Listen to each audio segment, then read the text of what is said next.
Hello বন্ধুরা, আশা করি সকলে খুব ভালো আছো। আহারে বিহারের নতুন একটা ব্লগে তোমাদেরকে স্বাগত।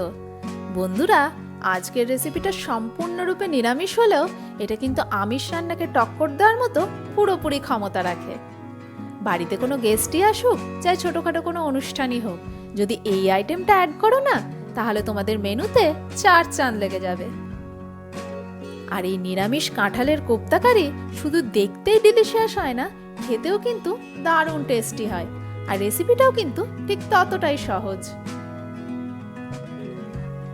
কাঁঠালের কোপ্তাকারি বানানোর জন্য আমি এখানে প্রথমে কাঁঠালটাকে বেশ বড় বড় টুকরো করে কেটে নিয়েছিলাম। যেহেতু আমি এটাকে সিদ্ধ করব, তাই আমি এগুলোকে বড় বড় টুকরোই রেখেছিলাম। আর এখানে নিয়েছিলাম আমি একটা গোটা খোসা ছাড়ানো আলু। প্রথমে আমি কাঁঠাল আর আলুটাকে ভালো করে সিদ্ধ করে নেব। যেহেতু এগুলোকে আমাদের ভালো করে মেখে নিতে হবে, তাই আমি এগুলোকে মোটামুটি বেশ অনেকগুলোই হুইসেল দিয়ে নিয়েছিলাম। দিয়ে দিলাম আন্দাজ মতো জল আর সামান্য একটুখানি নুন। যেহেতু আমার এখানে কাঁঠালটা অনেকক্ষণ আগেই ছাড়ানো ছিল, তাই আমি এখানে আর সর্ষের তেল অ্যাড করলাম না। তবে তোমরা যদি সঙ্গে সঙ্গে ছাড়িয়ে সিদ্ধ করতে বসাও, সেক্ষেত্রে সামান্য একটুখানি সর্ষের তেল দিয়ে দিও।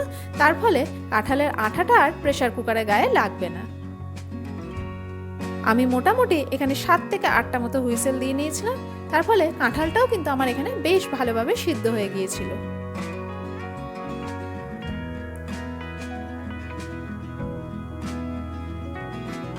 এরপর এটাকে নামিয়ে আমাদের ভালো করে ঠান্ডা করে নিতে হবে।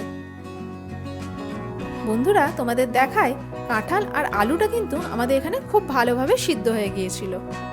তবে এটাকে তাড়াতাড়ি ঠান্ডা করার জন্য, মানে আমার হাতে সময় কম থাকার জন্য, আমি ওপর থেকে একটুখানি ঠান্ডা জল দিয়ে দিয়েছিলাম। তবে তোমাদের হাতে সময় থাকলে এটাকে প্রথমে ভালো করে ঠান্ডা করে নিও, তার ফলে এটা মাখতে তোমাদের সুবিধা হবে। কাঁঠালটা কিন্তু আমার এখনো ভালোভাবে ঠান্ডা হয়নি, তাই আমি একটু প্রথমে ম্যাশারের সাহায্যে এটাকে ম্যাশ করে নিচ্ছি। কোপ্তা বানাতে গেলে আমাদের কিন্তু হাত ব্যবহার করতেই হবে, কিন্তু যেহেতু এটা একটুখানি গরম ছিল, তাই আমি একটু ম্যাশারের সাহায্যে প্রথমে ম্যাশ করে নিচ্ছি।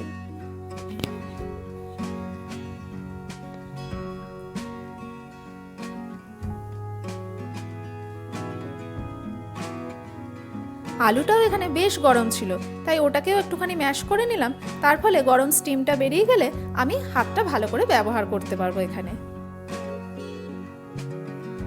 মোটামুটি এটা বেশ কিছুটা ঠান্ডা হয়ে এসছে। আমি এরপর হাতের সাহায্যে এটাকে ভালো করে মেখে নেব। এখানে সিদ্ধ করা কাঁঠালটা আর আলুটা কিন্তু খুব ভালো করে প্রথমে মেখে নিতে হবে, এবং কাঁঠালের যে বীজগুলো থাকে সেটাও যেন কোনোভাবে গোটা গোটা না থাকে। আঙুলের সাহায্যে প্রেসার দিয়ে দিয়ে ওগুলোকেও কিন্তু আমাদের ভালো করে মেখে নিতে হবে প্রথমে।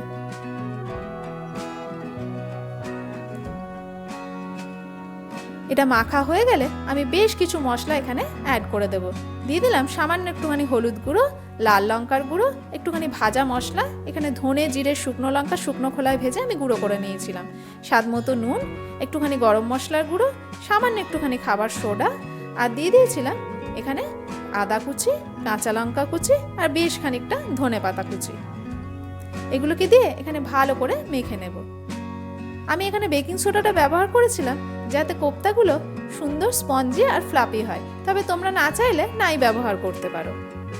আর আমি যেহেতু এটা নিরামিষ কোপ্তা বানাচ্ছি, তাই আমি এখানে পেঁয়াজ ব্যবহার করিনি। তোমরা চাইলে কিন্তু এখানে পেঁয়াজ কুচিও ব্যবহার করতে পারো। এগুলোকে দিয়ে ভালো করে মাখা হয়ে গেলে এরপর আমি অল্প অল্প করে এখানে বেসন অ্যাড করব। তবে এই কোপ্তার জন্য কিন্তু আমাদের খুব বেশি বেসন প্রয়োজন নেই, যেহেতু আমি অলরেডি এখানে বাইন্ডিং এজেন্ট হিসেবে একটা সিদ্ধ করা আলু দিয়ে দিয়েছি। জাস্ট ময়েশ্চারটা টানার জন্য যেটুকু বেসন প্রয়োজন সেটুকু বেসনই আমি এখানে অ্যাড করলাম।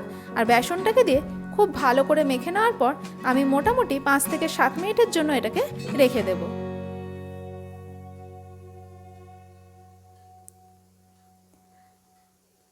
আর এই সময়ে আমি বানিয়ে নেব কারির জন্য মশলাটা।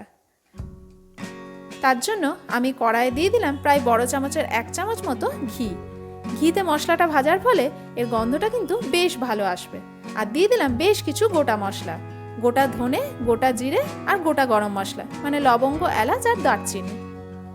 সেগুলো দিয়ে একটুখানি নাড়াচাড়া করার পর আমি দিয়ে দিয়েছিলাম একটা তেজপাতা আর গোটা 4টে শুকনো লঙ্কা। এই শুকনো লঙ্কাটা দেওয়ার ফলে মশলার কালারটা মানে গ্রেভির কালারটা খুব সুন্দর আসবে এবং টেস্টটাও কিন্তু বেশ ঝালঝাল হবে। তবে তোমরা চাইলে শুকনো লঙ্কার পরিমাণটা একটু কমিয়ে দিতে পারো। ওগুলো একটু ভাজা ভাজা হলে আমি দিয়ে দিয়েছিলাম বেশ অনেকটা পরিমাণে টমেটো। আমি এখানে বড় 2খানা টমেটো ব্যবহার করেছিলাম। তবে যেহেতু আমি নিরামিষ বানাচ্ছি তাই আমি এখানে পেঁয়াজ ব্যবহার করিনি। তোমরা চাইলে এখানে প্রায় বড় 1 থেকে 1.5টা মতো পেঁয়াজ ব্যবহার করতে পারো। টমেটোটা একটুখানি নরম হয়ে এলে আমি দিয়ে দিয়েছিলাম বেশ খানিকটা ধনেপাতার ডাঁটি। আমি কিন্তু এখানে ধনে পাতাটা ব্যবহার করিনি, ধনে পাতার ডাঁটিগুলো ব্যবহার করেছি। এর ফলেও ফ্লেভারটা কিন্তু বেশ ভালো আসবে। আর দিয়ে দিয়েছিলাম প্রায় 10খানা মতো কাজু, বড় চামচের 1 চামচ কিশমিশ আর ছোট চামচের 1 চামচ মতো মগজদানা।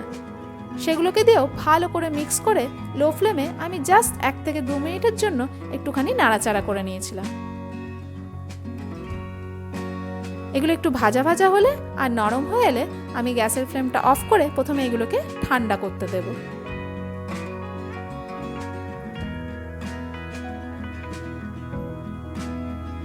অন্যদিকে ততক্ষণ আমরা কোপ্তাগুলো ভেজে নেওয়ার জন্য কড়াইয়ে দিয়ে দিলাম বেশ খানিকটা সানফ্লাওয়ার অয়েল। তেলটা যতক্ষণে গরম হবে ততক্ষণে আমরা এখানে কোপ্তাগুলো গড়ে নিই। কোপ্তাগুলো কিন্তু খুব ইজিলি খুব ভালোভাবে করা যায়, হাতে একটুও লেগে যাবে না। আর আমি এখানে মোটামুটি বাড়িতে খাওয়ার জন্য বানাচ্ছি বলে মিডিয়াম সাইজের কোপ্তা বানিয়েছিলাম। তবে তোমরা যদি বাড়িতে কোনো গেস্ট আসে আর তখন যদি এই রেসিপিটা বানিয়ে থাকো তাহলে কোপ্তাগুলো একটু বড় বড় আকারের বানিও, তাহলে এটা দেখতে বেশি ভালো লাগবে। আর তোমাদের হাতে সময় থাকলে কোপ্তাগুলো একটুখানি গোল গোল করে গড়ে নিও।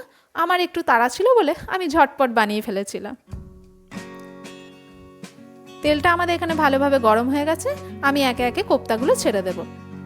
তবে কোপ্তাগুলো ছাড়ার পর আমাকে কিন্তু এখানে গ্যাসের ফ্লেমটা একটু কমিয়ে দিতে হবে, নইলে কিন্তু কোপ্তাগুলো খুব তাড়াতাড়ি লাল হয়ে যাবে। মিডিয়াম টু লো ফ্লেমে এইভাবে উল্টে পাল্টে একটুখানি সময় নিয়ে আমাদের কোপ্তাগুলোকে ভালোভাবে ভেজে নিতে হবে।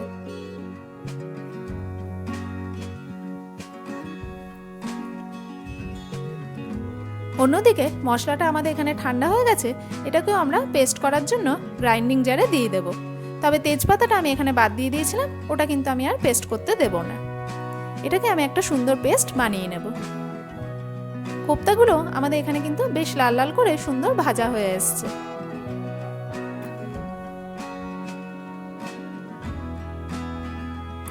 কোপ্তাগুলো ভাজতে কিন্তু একটুও অসুবিধা হবে না, কোনোভাবে ভেঙেও যাবে না আর একটার সাথে একটা গায়ে কোনোভাবে লেগেও যাবে না। তোমরা দেখতেই পাচ্ছ কি সুন্দরভাবে কিন্তু কোপ্তাগুলো আমাদের এখানে ভাজা হয়ে গেছে। এগুলোকে তুলে নেব এবং আমরা সেকেন্ড লটের কোপ্তাগুলো ভেজে নেব। বন্ধুরা, এর আগে হয়তো তোমরা অনেক ধরনের কোপ্তার রেসিপি ট্রাই করেছো। এর আগে যারা কাঁঠালের কোপ্তা বানিয়েছো তারা তো জানোই যে এটা খেতে কতটা সুস্বাদু হয়, কিন্তু যারা এখনো ট্রাই করোনি তারা নিরামিষ দিনে অবশ্যই একবার বানিয়ে ফেলো এই নিরামিষ কাঁঠালের কোপ্তা কারি। কোপ্তাগুলো আমাদের এখানে সুন্দরভাবে ভাজা হয়ে গেছে। তোমাদের দেখায় কোপ্তাগুলো কিন্তু বেশ ফুলেছিল আর বেশ নরমও হয়েছিল। এগুলো কিন্তু এমনি এমনিই খেতে দুর্দান্ত লাগে। অন্যদিকে কোপ্তা ভাজার তেলটা আমি বেশ খানিকটা এখানে কমিয়ে নিয়েছিলাম, যেহেতু কারি বানাতে আমাদের এখানে বেশি তেলের প্রয়োজন নেই। আর তার মধ্যে দিয়ে দিয়েছিলাম যে মশলার পেস্টটা আমি বানিয়ে রেখেছিলাম সেটা। ওটাকে দিয়ে জাস্ট কয়েক সেকেন্ড নাড়াচাড়া করার পর আমি অ্যাড করে দিয়েছিলাম সামান্য একটুখানি জল। মশলার বাটিটাতে যেহেতু অনেক মশলা লেগেছিল তাই ওই বাটিটা ধুয়ে আমি বেশ খানিকটা জল এখানে অ্যাড করে দিয়েছিলাম। এরপর মশলাটাকে জাস্ট কয়েক সেকেন্ড একটুখানি কষিয়ে নিতে হবে। মশলাটা ভালো করে কষিয়ে নেওয়ার ফলে গ্রেভির টেস্ট কিন্তু বেশ এনহ্যান্স করবে। দিয়ে দিলাম স্বাদ মতো নুন। এখানে আমাদের অলরেডি সমস্ত মশলাই দেওয়া হয়ে গেছে, এই নুন ছাড়া আমাদের এখানে আর কিচ্ছুটি দেওয়ার নেই। আর চিনিও আমি এখানে অ্যাড করব না, যেহেতু আমি অলরেডি মশলার মধ্যে বেশ খানিকটা কিশমিশ অ্যাড করেছিলাম।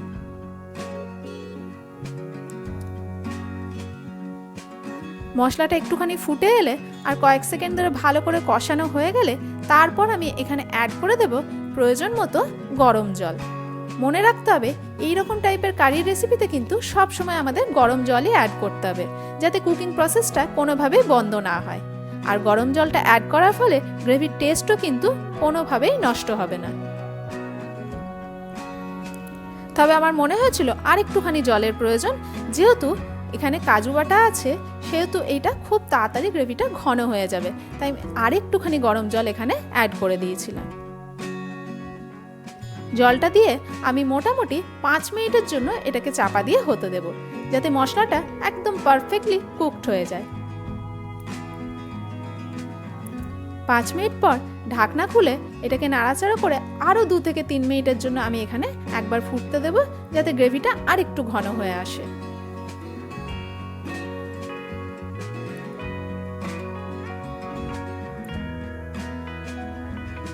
মশলাগুলো আমাদের এখানে ভালোভাবে অলরেডি কুকড হয়ে গেছে, আর গ্রেভিটাও 2-3 মিনিট ফোটার পর আরও বেশ ঘন হয়ে এসছে। এই অবস্থায় আমি এখানে গ্যাসের ফ্লেমটা অফ করে দেব। গ্যাসের ফ্লেমটা অফ করার পর তারপরেই কিন্তু আমি ভেজে রাখা কোপ্তাগুলো এখানে অ্যাড করব। কোপ্তাগুলো দেওয়ার পর খুব ভালোভাবে মিক্স করে আমি মোটামুটি আরও 2 মিনিটের জন্য এটাকে স্ট্যান্ডিং টাইমে রেখে দেব, যাতে কোপ্তাগুলো গ্রেভির সাথে বেশ ভালোভাবে মজে যায় এবং কোপ্তাগুলো মোটামুটি যতটা রস টানা সেটা টেনে নিয়ে গ্রেভিটা আরও একটু কিন্তু এখানে ঘন হয়ে যাবে।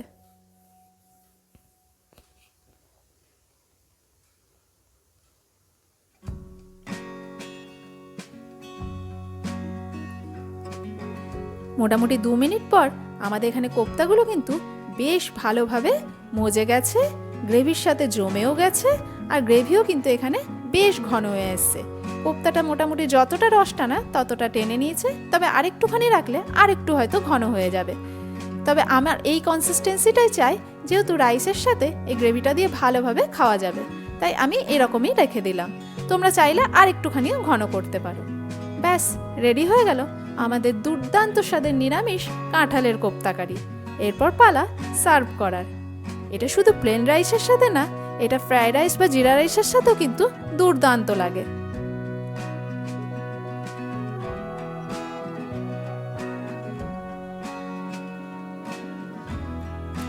আর গার্নিশিং এর জন্য ওপর থেকে দিয়ে দিয়েছিলাম বেশ খানিকটা ধনেপাতা কুচি, তবে তোমাদের কাছে ফ্রেশ ক্রিম থাকলে সেটাও তোমরা দিতে পারো। ব্যাস রেডি হয়ে গেল আমাদের একদম নিরামিষ দুর্দান্ত স্বাদের কাঁঠালের কোপ্তাকারি। বন্ধুরা, কোপ্তাগুলো যেরকম নরম হয়েছিল, গ্রেভিটাও কিন্তু তেমনই দুর্দান্ত হয়েছিল।